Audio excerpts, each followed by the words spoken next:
Antibiyotik kanalına hepiniz hoş geldiniz. Alpçem hoş geldin. Hoş bulduk abi. Evet, bir süre sonra tekrardan birlikteyiz. Evet, bugün gariptir ki kanalda çok fazla bahsettiğimiz Spider-Noir'ın incelemesiyle karşınızdayız. Fıtık Özel'e hepiniz hoş geldiniz. Buradan diğer podcastlerimizin hepsine gidebilirsiniz. Daha önceki videolarımıza gidebilirsiniz. Müzik reaksiyonlarımız var, onlara gidebilirsiniz ki neredeyse 50 video olmuş. Herkese teşekkür ediyoruz ve ilk başta da söyleyelim. Like atıp beğenip yorum yazmayı unutmayalım. Çok seviniriz. Bütün yazdığınız şeyleri, her şeyi takip ediyoruz. Evet abi, daha önce iki tane reaksiyon videosunda konuştuk. Fıtık film haberlerimizde konuştuk ve çıktığı gibi izledik. Şimdi çekiyoruz videosunu. Öncelikle genel fikirlerimize başlayalım. Nasıl buldun? Abi valla ben hala böyle bir şey izlediğim için şaşırıyorum ya. Yani bu ilk duyurulduğunda da Fake gibi gelmiş. fake gibi gelmiş. Zaten o fragmanı falan hatırlarsın reaksiyon izlerken. Ama bu AI mı değil mi, çekimler garip ama gerçekte duruyor falan derken harbiden geldi ve izledik yani.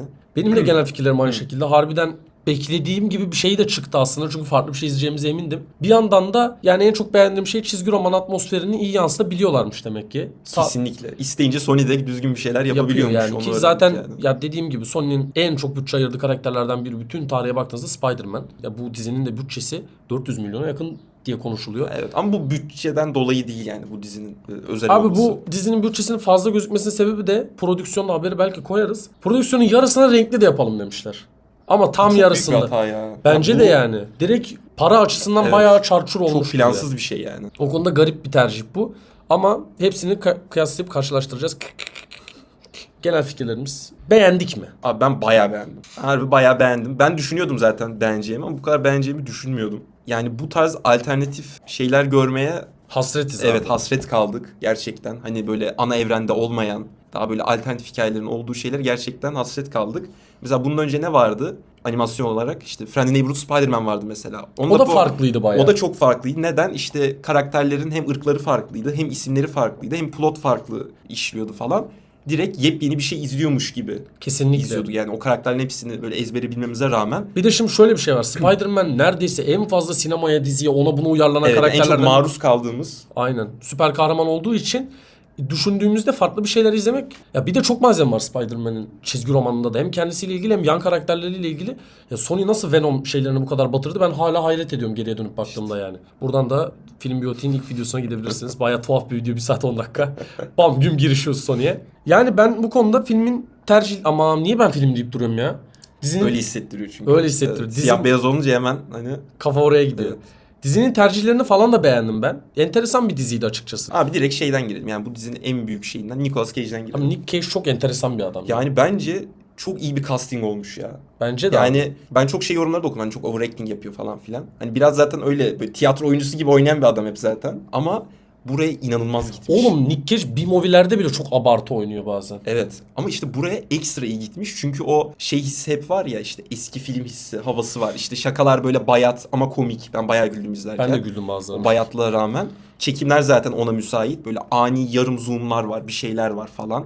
Çok müsait olmuş bence yani. Ki zaten bu Spider-Noir karakteri de şey yani, bak gerçekten böyle eski kafa bir karakter. Tabii o Doğal 60 olarak yaşında zaten. neredeyse yani. Evet. Hani ona da çok iyi oturmuş yani. Bence de. Hani düz Peter Parker oynamaktansa yaşlı Peter Parker olsa bile bu çok iyi olmuş. Zaten şeyde de bu seslendiriyor. Aynı Spider-Verse'de de. Spider-Verse'de de bu seslendiriyordu.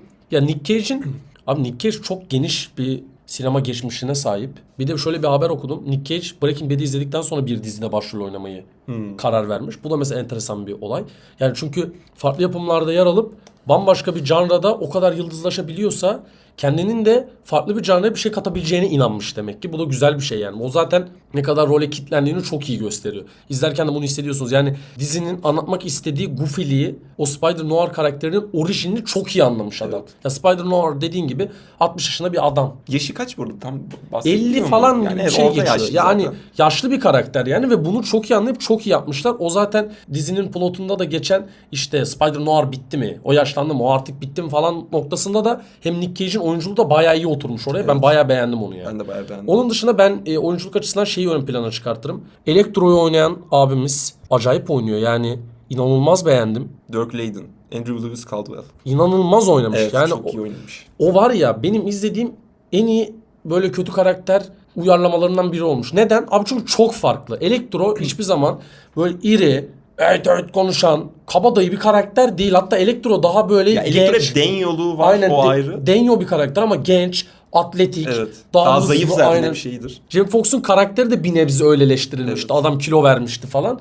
Burada farklı versiyonlarını izlemek, hani Noir bir kum adam izlemek, çok garip bir, yani böyle sanki Lizard gibi bir Tom Stone izlemek. Hani Evet yani çok yaban- farklı yorumlar aynen çok iyi garip olmuş yani. yorumlamışlar ve benim çok hoşuma gitti. Ama gerçekten Elektro'yu çok beğendim. Ben de çok Aynı beğendim. zamanda Cat Hardy karakterini ben Evet çok o da beğendim. çok iyi olmuş yani. Onu gerçekten. dövüştürmeme fikirlerini de çok beğendim. Evet ben de çok beğendim. Ya ve o şeyi çok iyi vermiş bence. Şimdi 1930'lar falan işte daha erkek dominant bir toplum. Hani tamam orada üst seviye bir yerde ama aslında çok çaresiz ve şeye çok bağlı. İşte Silvermane'e Silvermane'e. falan. O arada kalma hissini çok iyi vermiş. Bence bayağı güzeldi o konuda. Bence de bayağı güzeldi. Bu arada Silvermane de çok iyiydi yani. Evet. Bayağı iyiydi ve bayağı da screen time'ı vardı. Çok yüksekti. Bayağı yüksekti yani.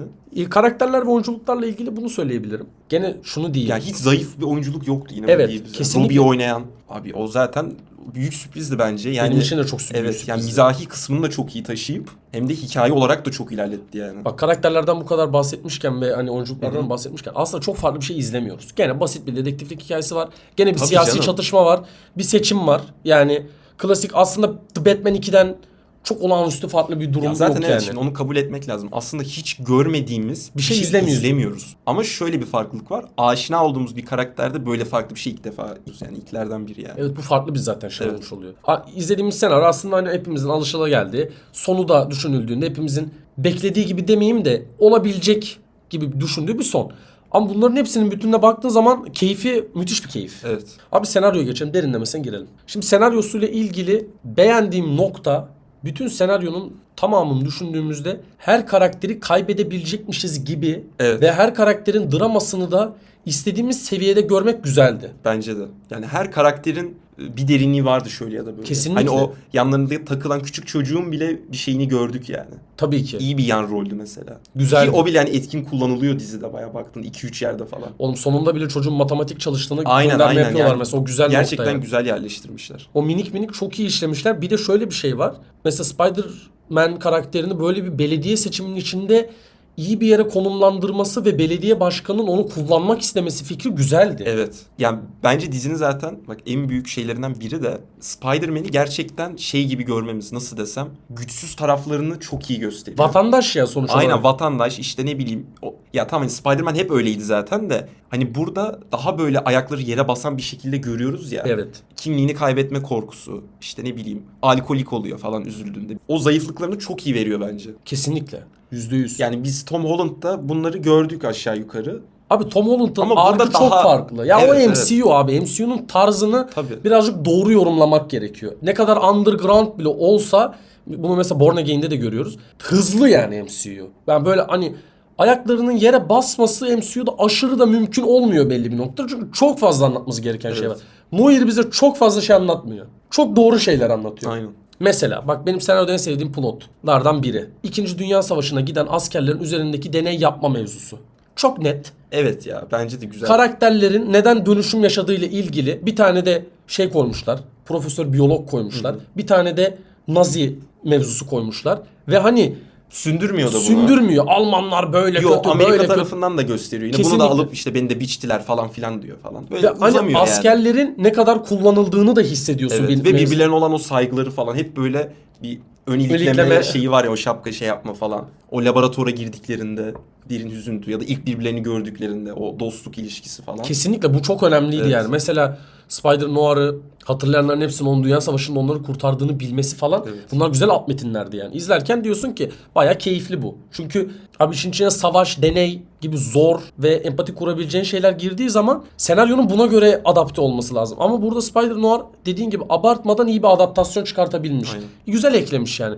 Biz bam bam bam bam bam Kara Şahin düşüyor gibi savaş da görmüyoruz. Marvel gibi bunları hiç görmüyor da değiliz. Tam arada bir yerde konumlandırmışlar. Bu Ya, benim çok hoşuma gitti. MCU'da da şeyde gördük işte. Hani Winter Soldier'da en çok o muhabbette gördük. Aga sonra bir anda gitti mesela. Bir anda Iron Man gitti yani, 1'de aynen. vardı mesela. Evet.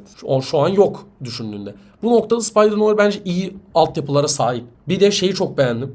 Bunu sen de çok beğenmişsin. Abi Man Spider diğer hayvanların insanlara dönüştüğü Evet. o nokta, o deney kısmı çok güzeldi. Aynen. Ve o şey olayı güzel işte. Hani dedim ya ayakları yere basıyor anlamında. Hani Tam bu bilimsel kısmı tartışılır da Nicolas Cage hani şans eseri hayatta. Evet. Geri kalan deneklerin hepsi bir şekilde ölüyor ya da ölüme gidiyor Evet ya. çok riskli bir durum ya aslında. Burada biraz Miles gibi konumlandırmışlar Neuer'i. Anladın mı? Miles da mesela başka bir evrenden gelen örümceğin ısırmasıyla olan bir hataydı Evet. ya. Buradaki o Neuer şeyi da çok aslında bir hissediyorsun. hata yani. Evet yani o şeyi çok hissediyorsun. Bu büyük bir olay. Evet, çok büyük bir Yani olay. örümcek geldi ısırdı hemen şey oldun falan değil. Ya da akrep geldi ısırdı şey oldun falan değil. Bak öbürlerinde şeyler oluyor. Hatalar oluyor falan. New York atmosferi de çok güzeldi ya senaryo. Evet bence de güzeldi. Ben dikkat ettim yani arka plandaki o işte atlar, insanların Arabalar. yürümesi, kıyafetler falan. Yani belki yani gözden kaçan şeyler vardır. Belki renkle daha çok sırıtıyor. Ya mesela ilk 3 bölümde birazcık şey sırıtıyordu. Yani New York sanki 4 mahalleden oluşuyor gibi gelmişti bana. Ben orada mesela bir şey olmuştum. Soru işareti belirmişti kafamda. Çünkü New York dediğin şey 1930'da bile büyük bir yer aslında. Tabii, evet. Ama sonradan dizi bunu Gizem'le, Silvermane'le beraber birazcık daha büyük hissettirmeye başlıyor. O güzel olmuş yani hani adaptasyon bu noktada da iyiydi. Hani dizi küçükten büyüğe doğru giden bir yapıda aktığı için belli bir yerden sonra o büyüklüğü de alabiliyordun. Ama ilk 3 bölüm çok büyük hissettirmiyor. Bu bence bir noktada da eksi yani. İzlerken 12 mahallede takılıyor. Spider-Man oyunları, diğer Spider-Man'e falan düşündüğün zaman çok büyük alanda geçen filmler yani. Koca Ya şehri. tabii evet ama ben o hissi sevdim biraz da. İşte o Çünkü 1930 biraz- hissini ha, daha aynen, iyi yapıyor. Evet, hani eski bir zamanda olduğu için işte dijitalleşme yok, bir şey yok. Hani Spider-Man daha böyle lokal. Böyle bir adam var işte 5 yıldır yok falan. Hani o anladın mı? Daha böyle vatandaş hissi çok daha iyi yani Bir bence. de şeyi fark ettim diziyi izlerken. Abi bizim hayatımızda bir dönem gazete diye bir şey vardı ya. Değil mi? Onu çekiyor, bastırıyor işte şeyde yazıyor. Adını Ya nedir? gazetenin Daktilo'da yazıyor etkisi, falan. Evet. onu göstermişler, çocuk dağıtıyor, haber çıktı bilmem ne. Bu çok önemli bir şey. Çünkü gazete bitti abi, yok. Bitti tabii evet. Ya ben kağıt almayalı elime 6 sene falan olmuştur yani öyle diyeyim. O yüzden enteresan bir Tabii. böyle geçmişe gitme oldu. Onun dışında değinmediğimiz bir de şeyi söyleyeyim senaryoda. Abi Cat Hardy karakterini Black Cat ya da Catwoman gibi tarzı bir şey olarak düşünebiliriz. Sonuç olarak Öyle o zaten, evet. hani bir Flint'e bir Ben Reilly'e Evet yani Batman'le zaten aynı yani. aynı yani. Onu da bilerek dövüşe koymamaları ama bir tane silah sahnesini en efektif yere yerleştirmeleri çok iyi olmuş. Bence de. Benim yani en beğendiğim karakterlerden biriydi Biri yani. benim de. Kesinlikle Cat Hardy iyi bir karakterdi. Bir Abi, de hani aşk şeyi güzel olmuş. Çünkü Bence de. Spider-Man hep hani öyle olmuştur çizgi roman geçmişi boyunca. Yani hep bir aşk yaşanacak gibi oluyor ama hep bir hüsranla bitiyor falan. Ya boynuzlanıyor ya başka bir şey oluyor. bunu gariptir ki 3 tane seri var. Üçünde de doğru düzgün işlemediler. Bu garip oluyor mu olmuyor mu mevzusu. Evet. Mesela ilkinde Mary Jane var. İkincisinde Emma Stone diyorum ya. Tam ablamdır ya. Gwen var. Bir ara yok gene var. Şimdi MJ var gene var. Anladın mı? Hani bu Baktığında benim en beğendiğim aşk üçgeni benim de buydu bu. herhalde. Gerçekten Miles'da buydu da yani direkt Gwen var. Anladın mı? Hani orada bir aşk yok gerçi ama sonradan Ama o gelişecek. güzel canım nispeten hani o aradaki Onu şey. 2'ye yazarım mesela. Evet ben de yazarım. Aşk konusunda. Ama buradaki en çizgi roman olan buydu. Evet bence de. Git gellidir abi Spider-Man. Spider-Man halktır yani. Oğlum o yüzden seviliyor zaten. Çamaşır makinesi bekler, yorulur, içer, dinlenir. Kesinlikle abi. Bizden gibi hissettirdiği Aynen. için Spider-Man'dir. Ya ben mesela... Ya mesela Muharrem İnce'ye de anladın mı hani Ulan Nick Cage çok Muharrem benzemiyor İnce'ye mu ya? Anladın benziyor mı? ya. Hani çok benziyor yani. Şu an geldi aklıma. Anladın değil mi o paralelliği? Biraz da bu tarafa yapayım. O paralelliği anladın yani. Ulan şey de benziyor. O biraz da bu tarafa yapıyor. Nick Cage'e benziyor abi. Güzel bir şey yani bu. O yaş ve eskilik de benziyor. Tabii canım kafa falan. Nasıl örnek?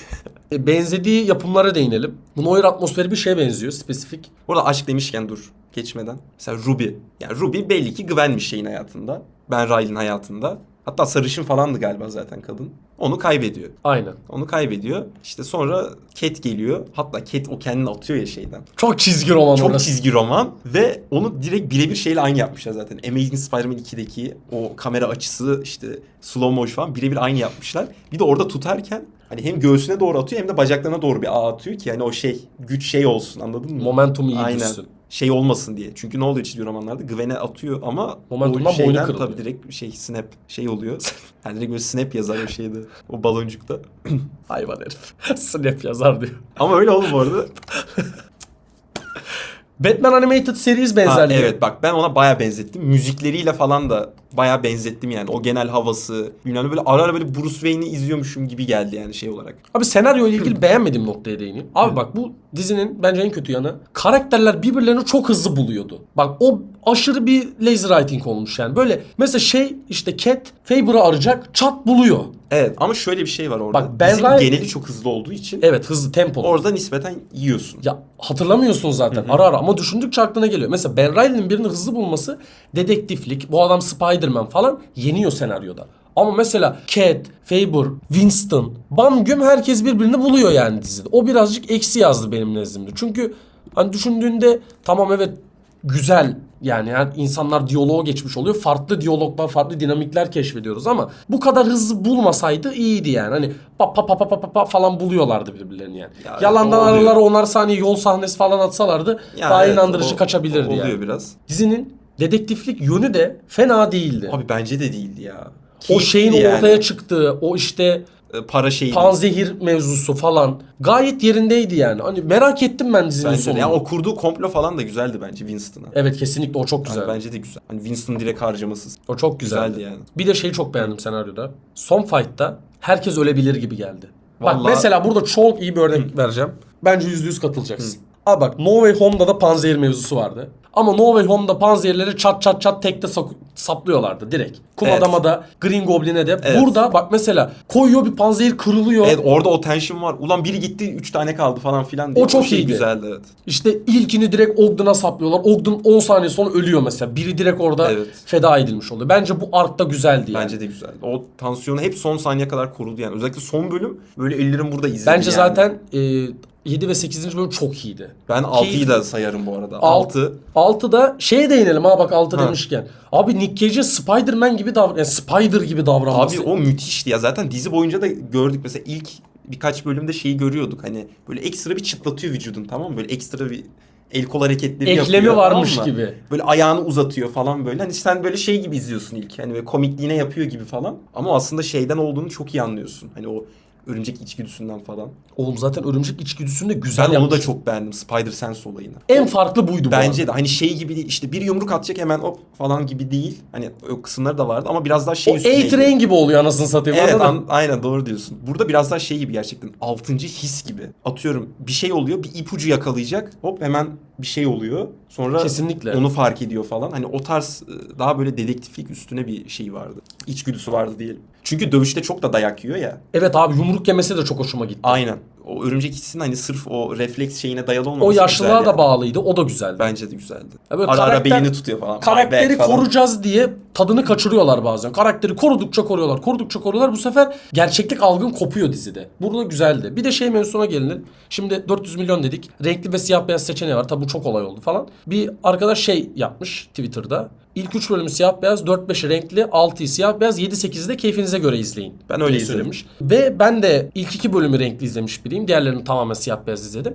Ya ben siyah beyaz izlemenizi tavsiye ederim. Çünkü siyah beyaza uygun çekilmiş. Bence de. Bazı- Açılar bile ona göre. Aynen yani. bazı açılar ve çekim hataları olsa bile ya da işte mizansende gözüken her şey o işte arkada sekmedeki masa bilmem ne o Cat'in piyano çaldığı yer falan tamamıyla siyah beyaza göre ışıklandırılmış renkler falan. Yani zaten dizinin ortasında renkliye karar verdikleri belli. Ya bu da artık insanlar mesela annemle konuştu. Annem ben siyah beyaz izlemem bir şey diyor. Anladın mı Evet mesela? mesela bu da ayrı bir mevzu ama güzel bir şey ya bir yandan. Bence de güzel bir şey. Hani böyle mainstream bir şeyi güzel yani böyle siyah Ben beyaz çok izlemeyi. beğendim siyah Ben de beyaz çok beğendim. noktasında da. İşte ben beğenmediğim nokta biraz hızlıydı. Ve karakterler çok hızlı buluyordu birbirlerini. Rusoların son aksiyon filmleri gibiydi. Yani orada da herkes birini 5 saniyede buluyor anasını satayım. Onun gibiydi. Onun dışındaki çoğu şeyi çok beğendim. Karakterleri tek tek açtık. Renk mevzusuna değindik. Bütçe mevzusuna değindik. Ben bir de şey değineyim 6. bölüm özelinde. Hani hazır bölüm övüyorken. Bence 6. bölümü zaten kesin siyah beyaz izleyin. Ki %100. Yani o net o şey siyah hissini beyaz. aşırı veriyor. O işte laboratuvar ortamı, tekinsizlik, o backrooms hissini Gelecek. o da gelecek. Onun hissini çok iyi veriyor. Deney yapma, işte orada teksin. Ve ben orayı şeye çok benzettim. Bir tane film var Seconds diye. Bayağı eski film 1970 falan olması lazım. Biliyorum Seconds'ı. Oradaki şeye çok benziyor bence. Ameliyat sahnelerinin oradaki gerginliğe falan çok benziyor. O filmde kesin izleyin bence. Ve ben orada şeyi de çok beğendim. Ogden'la annesi arasındaki o diyalog falan. Evet. Bence çok güzeldi, anladın mı? Ogden'ın bir yerde Ben Riley'i kurtarması da güzeldi. Evet yani aslında çok büyük bir trajedi var orada. Evet. Hani çok üzücüydü yani o yan yana şey olmaları falan. Bayağı güzeldi bence. Bence de. Faber'ın bir yerde bencil olması ama Evet, Ogden'ın ve onun farkında olmaması olması ve hani oğlum için yapıyorum benim doğam ve böyle demesi falan Ogden'ın çok güzel fedakarlığının bir nebze askerlikten ve o 2. Dünya bence. Savaşı'ndan da işte gelmesi diyorum güzel ya, bir o dizi arttı. boyunca o şeyi çok hissediyoruz yani. Kesinlikle. Ben 8 veriyorum. Bence 8'lik bir dizi. Farklı bir süper kahraman işi izledik. Çok şükür. Evet. Bunu zaten Wonder Man'de de söyledik. Wonder Man'e de 8 vermiştim. Onu da çok beğendim. Mesela orada da bir aktörün hayatında yaşadığı eksiklikleri anlatıyordu. O videomuza da gidebilirsiniz. O da güzel bir diziydi. Bu daha farklı açıdan çok daha güzel bir dizi. Böyle şeyleri izlemek keyifli oluyor yani. Orhan Uziel yaratıcısı Project Hail Mary ve Spider-Verse'ün yazarı yönetenleri de prodüseruymuş. Adamlar çok iyi bir ekip kurmuşlar. Phil Lord, Christopher Miller öyle bir şey Aynen olması ikisi lazım. Phil Lord ve Christopher Miller acayip bir ekip kurmuşlar. Güzeldi yani dizi castingi, sinematografisi, dediğin gibi açıları Evet. farklıydı, güzeldi ya. Herkese tavsiye ediyorum ben yani. Var mı eklemek istediğin? Ben de 8,5 veriyorum. O sen benden de fazla verdin. Evet. Ben bayağı beğendim gerçekten. Ya daha bahsedecek çok şey var bence de. Gidin izleyin yani kesinlikle. İkinci sezonda bekliyorum. Bence gelmeli ikinci Bence sezon. de Farklı kesinlikle düşmanlar çok iyi olur yani. Abartmadan 3-4 sezonluk çok iyi bir dizi olur bu yani. Bence de net olur. Ya zaten çok müsait ona. Çok müsait. Villainları falan da böyle çok evirip çevirebilirler yani. Ona Kesinlikle. çok müsait. Tek isteğim bunu multiverse falan akmaz ya. Hiç öyle şeylere topa girsinler istemiyorum. Göz kırpabilirler sadece. Ben mesela bir yerde Watcher görmeyi bekledim. Dümenden Ha, falan. anladım. Güzel olurdu yani. Şeyde de görmüştük çünkü. Friendly Neighborhood Spider-Man'de. O güzeldi bak mesela. O bayağı güzel. Benim orada tüylerim diken diken olmuş. O Çok bayağı iyi bir güzeldi. yerdeydi çünkü o hani. Abi onun tek kötü şeyi frame'iydi ya. Abi frame diyor o. Böyle onun animasyon, Evet, onun tekniği animasyon biz akıcı değil. hissettirmiyordu Evet. dövüşlerde. O Çok böyle benim bilgisayar moralimi oyunu bozmuştu şey, aynen. hiç hoş değildi. Bizi takipte kalın, izlediğiniz için teşekkür ederiz. Buradan sizi diziye gönderelim diyoruz. Biz kaçtık, görüşmek üzere. Alpçım ağzına sağlık abi. Bay bay.